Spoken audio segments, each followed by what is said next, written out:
चल बस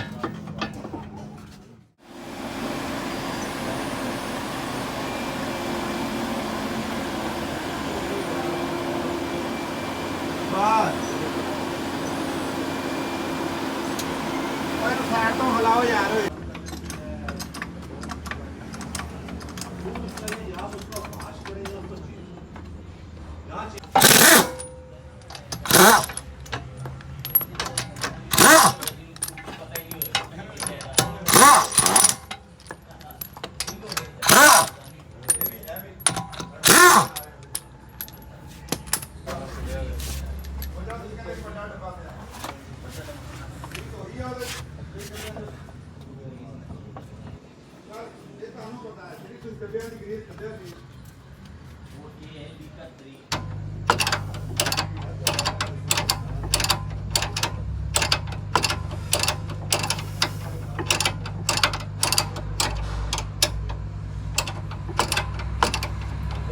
लिया तो नहीं काबला कोई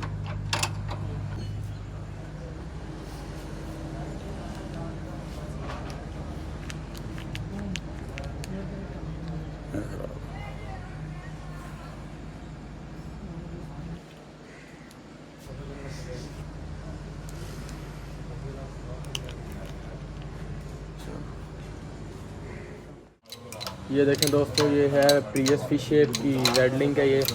इसको हम आर्जी तौर पे तो सेट कर रहे हैं, लेकिन हमने ऑर्डर चला दिया, नहीं आ जाएंगे इंशाल्लाह 2-3 दिन तक। बस चेक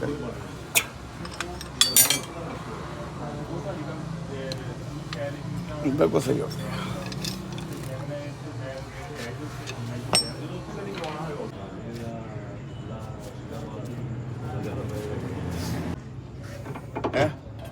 क्या जाओ रंग नहीं है गन मार दे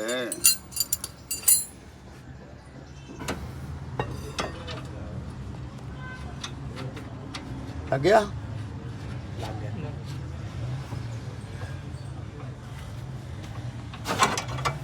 छड़ दे भी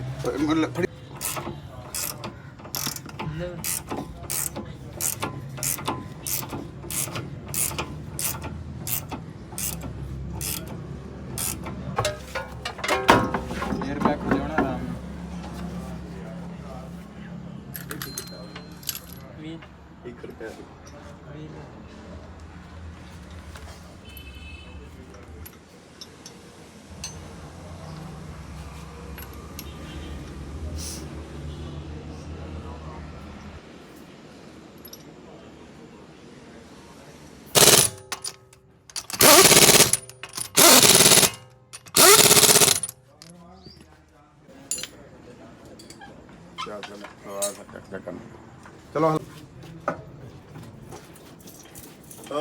वीआईपी हो गई है बस कर ओके लो भाई कड्डो देखो आधा खत्म पैनियां हैगियां हुण बेआवाज होएगी गड्डी